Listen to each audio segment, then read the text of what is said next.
Look at this new desk drawer system. It has a built-in alarm to let you know if someone touches your valuables.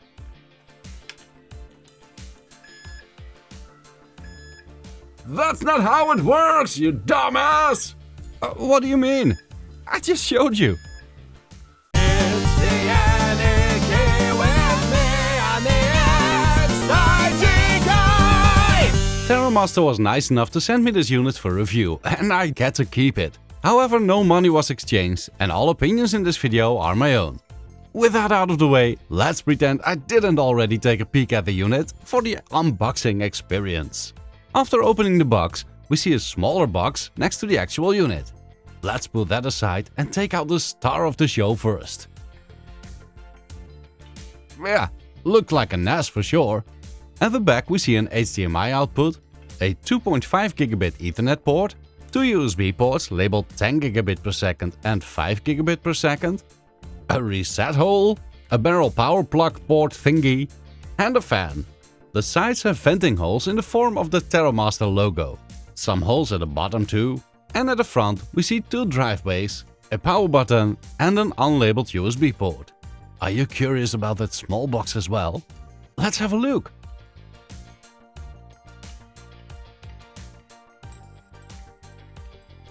The power brick, capable of delivering 12 volt and 48 watts, a black Cat6 Ethernet cable, some paperwork, and a sticker sheet for labeling your drives.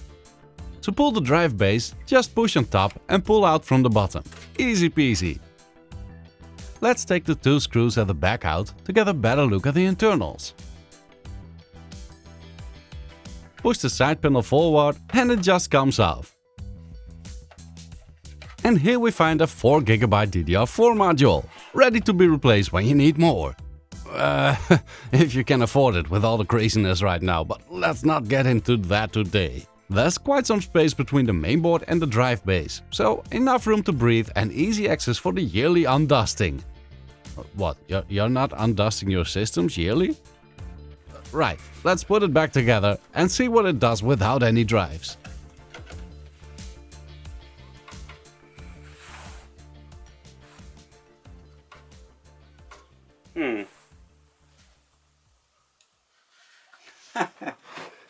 Oh, well, okay. That's interesting. So why is this thing not? Where's it? Oh, here's the power LED. Come on. Well, after that jump scare, it seems to be booting Linux. I rebooted it and pushed the Del key a few times and yeah baby, we seem to get pretty much full control over this unit. Nice. NVMe configuration? I guess we're gonna try to open it further later on to see if there's an M2 slot somewhere. Interesting, the boot device seems to be a USB thingy. Anyway, let's boot the pre-installed OS and see what it does. There's our IP address, so I don't have to look it up. Let's open that address in the browser. No disk detected. No shit. Right, well, apparently this isn't gonna do anything without disks. So let's install one. With a 3.5-inch drive, that's pretty simple and needs no tools at all. Just remove the sides from this tray thingy, push the drive in place, and then push the sides back in. This will lock the drive in place. Slide it in, and that's that. And now the system allows us to move on. I love how the incompatible disks warning has a link to a compatibility list that brings us to a page with compatible M.2 drives. Say what? Sure, we can click HDD for NAS, but I guess for this unit it should be the default, right? Anyway, don't care as this is just a test, so let's click start. Hit escape if you want custom initialization. Of course I want that. Load the bootloader? Why? It's already... Well, let's take the recommended option here. Select the system drive... Wait, why would it need to install the OS on the drive? Oh well, go ahead. Rebooting. Let's check the HDMI output. It's indeed now booting from the old hard disk inside. Start RAID core done! Gotta love that. Right, fully booted. Let's check the browser again. Oh yes, I've read and understood all of that. Create a first user. Security email. Can we skip this? Clicking the skip link below doesn't seem to do anything. Maybe it needs some address? Even after typing in some bogus address, I had to click multiple times before the link responded, but it did. The storage pool and volume have not been created. Sure, create now. Oh, very DIY. Should I first create a storage pool? I guess. Oh, it does that automatically when you create your first volume. Nice. T-RAID or single disk? T-RAID, I guess, but what's that? Right. It's TerraMaster's own flexible RAID variant, allowing you to mix drives of different capacity. Sure, do that one. Yes, erase the crap out of it. A name? Data. Do I want Hyperlock Worm? No idea. Nah. ButterFS or X4? The former will let you create snapshots, so let's go for that one. Oh, you can change the size of the window. Confirm. After a short while, it suddenly started to run the security advisor. Let's see. No file system snapshots. Yeah, we'll see about that later, I guess. HTTP, HTTPS port. Security through obscurity. Not a fan. Security isolation mode. Dude, it's a NAS. Maybe later. SPC. Security and privacy control. No idea. Let's just move on for now. Right, so here's our control panel where we can see our volume, storage pool, some info about the disks, which is nice to have in here.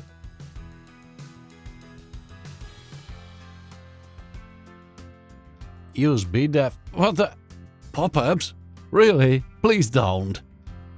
Yep, that's the right region. Hardware and power. It's configured to put the drives to sleep after 30 minutes of inactivity. And here you can add scheduled tasks to make sure it will never be inactive. Services and processes is interesting. They aren't hiding the fact that it's basically just Linux. Samba is apparently already active, which means I should be able to connect from my MacBook. Check, we already have a public and a user share. Let's copy something to the desktop.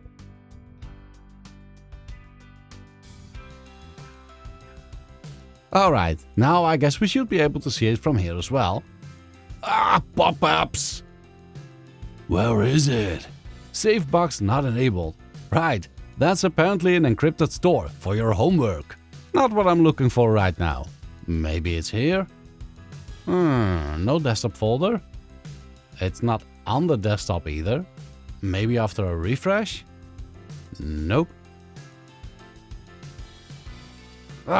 Don't prompt me again.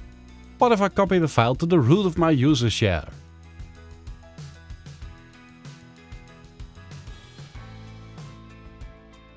There it is. I think it's a bit weird that this desktop folder shows itself through SMB, but not in the file manager on the web interface. Can we log in through SSH? Nope. Maybe we can enable that in settings? Check. Port 9222. Did I mention I don't like security through obscurity? It's enabled for the local network only anyway, so... Alright, that works. Oh, someone logged in through SSH. And here we do see that desktop folder with the uploaded crap. Debian, which was to be expected. 4 gigs of memory indeed. LSBOK only shows a SATA hard disk, so the initial boot device seems to be absent indeed. Can we just install stuff from here? Running apt upgrade may cause some TOS functions not to work properly. Alright, maybe it's better not to, but you can if you wish to do so. Let's add a bigger drive, see what it will do with that. This is one of the 4TB Iron Wolf drives that Ugreen had sent me when I reviewed their NAS. Shout out to them for supplying these. Same process as before. Perfect. The system doesn't notify me of the new drive, so let's see if we can find out what to do ourselves. Disk, I guess. There it is. And now the Iron Wolf Health Management tab actually provides some data. Nothing too exciting though. Apart from vibration and shock, the disk tab provides us with more detailed information. Storage pool. Edit. Add disks to RAID. That seems like a plan. Yeah, I reached the crap out of this one as well. Right, this is gonna take a while. Oh, 49 minutes according to this notification. I didn't time it, but over an hour later it's still at 84%. So I guess that estimate was a tad optimistic. Looking at the notification times, it seems to have taken about an hour and 25 minutes. I guess the oldest drive is to blame for that. There doesn't seem to be any way to use the extra storage on the 4TB drive. So maybe their T-RAID system doesn't really do much on just 2 drives. Checking the drives through SSH, it seems all partitions have been copied over to the second drive. The second isn't showing any MD devices for the operating system though. So I wonder what will happen in case the first one fails. No beeps or visual indication of a failure. My data does still seem to be on there. Uh-oh. The web interface does show the storage pool being degraded. I don't know, an indication on the unit itself might have been nice. I think the OS is just broken right now. Can't connect over SMB anymore either, so things are really going wrong here. Maybe they'll shut down with the press on the power button? Nothing seems to be happening. I guess a reboot from the web interface isn't gonna work either, right? Nah, it's not happening.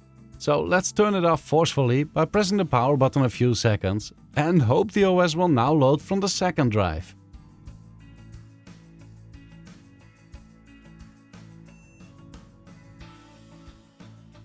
Right, it's now booting from the internal USB drive again. Let's hope it sees there's already a system on here. Nope. Oops. Okay, let's install the OS again on this one.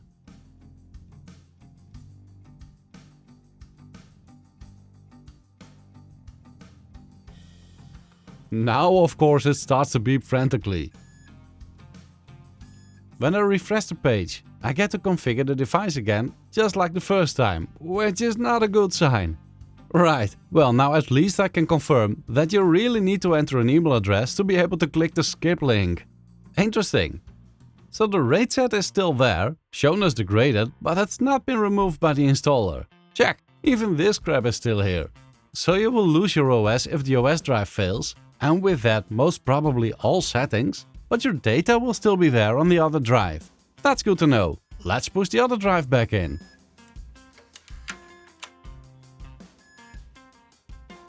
There it is, still beeping like crazy though.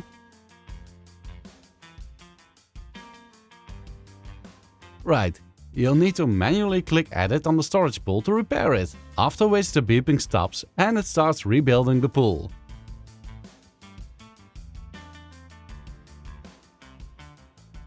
About an hour and 25 minutes later, all is good again.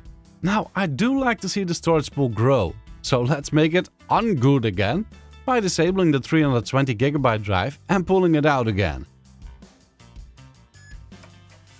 Let's take it out of the sled and put the other Iron Wolf drive in here.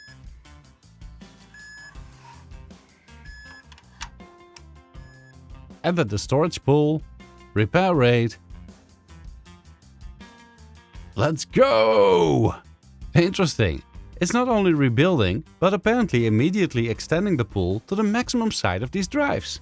Looking at the notification times, it seems to have taken almost 8 hours to complete this task. Now, our storage pool might have automatically increased in size. Our volume hasn't.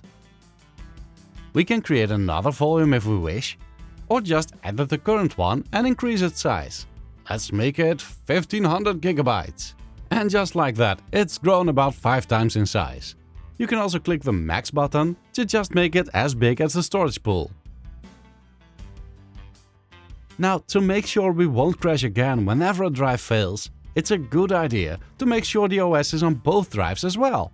When we click on disk, we can see only the second drive is a system disk. If we click the system disk tab, we can click the add button to make the first one a system disk as well. I don't really like this note. System disks can only be set on disks of the same type. I guess that means that you cannot upgrade your storage without reinstalling the OS and losing all of your settings.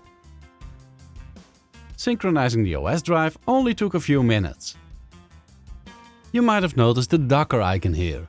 It's not installed yet, but if we click it, it asks us to install the Docker Manager and the Docker engine.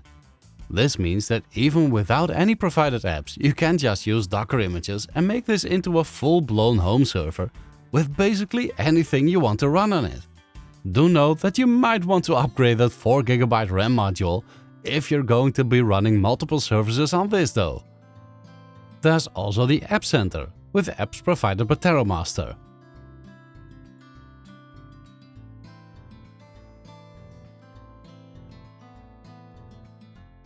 Let's install Transmission and Photos. Clicking the Community Apps tab gives us a big warning that these are packages that are created by unassociated third-party dudes. Oh, it just sends us to a website with ads. You must log in to download. Nah, I'm good. The installed apps don't show up in Docker, so I guess they're running directly on the machine. Let's check through SSH. Connection refused. Ah yes, we reinstalled the OS.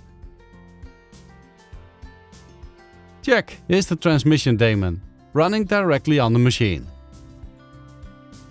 Wait, Jellyfin is installed? Oh. Can't remove the icon either. Why is this here?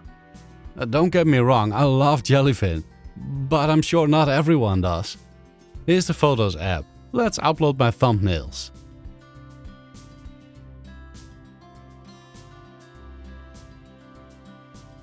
Let's enable the AI recognition stuff. Oh yes, it's very good at recognizing people. There are some with my face on it here, but it didn't recognize those.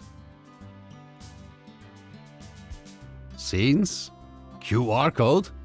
Where is the QR code? Show me! I'd say you're better off running image. Let's see if we can install that on Docker.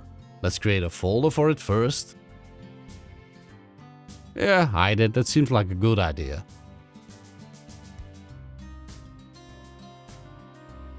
Alright, download the docker compose.yml and sample.env file and rename the letter to just .env.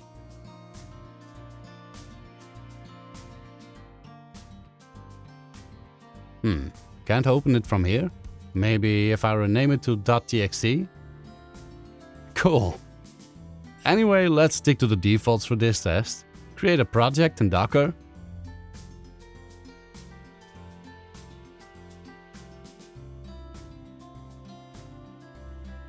You'll have to verify YAML before you get the apply button.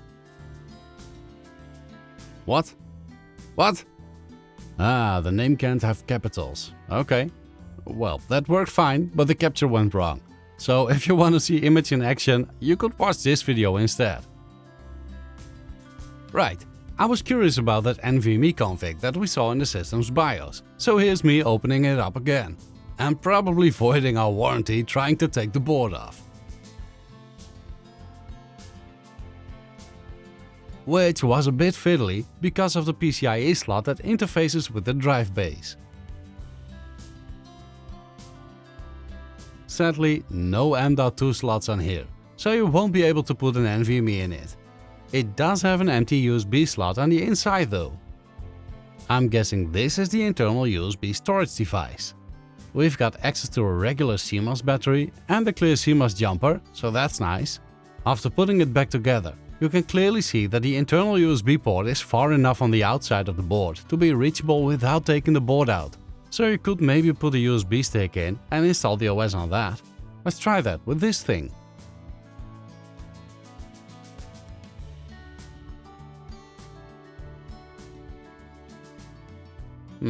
That doesn't look good. Can't find it in the BIOS either. I plugged in another stick on the outside port and that did get detected. So I opened it up again and plugged that one in on the inside port and that worked.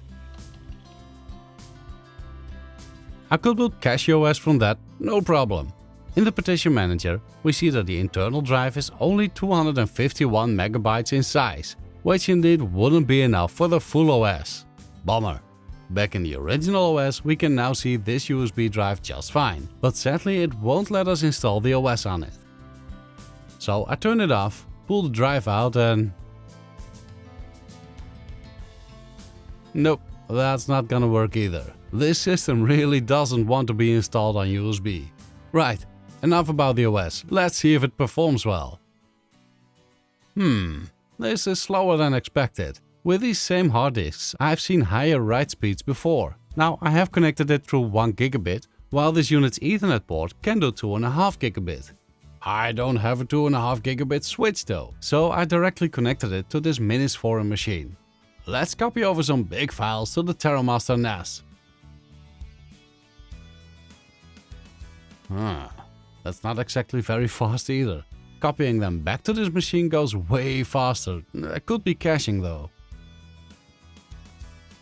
I installed TrueNAS on the USB stick I inserted before. Using that, it's actually saturating my 1 gigabit connection. Way better speeds than before. I'm not sure if this is something about TrueNAS or that it's simply because the OS is not on the hard disks, but the difference is huge. Trying the same file copy test from that mini PC didn't do much here though, although it does sometimes write speeds exceeding 1 gigabit. I think the mini PC might actually be the limiting factor here, which means that I don't have a very good way to test the actual speed on 2.5 gigabit. It does show that the unit is capable of actually utilizing the higher bandwidth though, even when using hard disks. One last thing I'd like to show is power draw. Before utilization, sitting idle without drives, the unit drew around 10 watts from the socket. Idle, with drives inserted and spinning, this went up to some 17 watts. While synchronizing both 4 TB drives, it used around 20 watts. Time to wrap things up. I do like this unit hardware-wise, but I'm not a big fan of the original operating system. The fact that it has to be installed on the hard drives is a bit of a downside for me. And apart from managing the NAS, the web interface is a bit limited in terms of features. Having the option to run Docker images out of the box is pretty neat though. The drive slats that support both 3.5 and 2.5 inch drives are very easy to use, and it's very easy to get to the hardware. Installing an alternative operating system is a piece of cake, which might appeal to some people. I would have liked to see a bigger internal drive, so that an OS could be installed on that. Using a cheap USB stick kinda solves that issue though, but it feels a bit hacky to do so. Please make sure to create backups of that stick if you do. That's all I have for you today. I hope you liked this video. Thank you very much for watching. Until next time.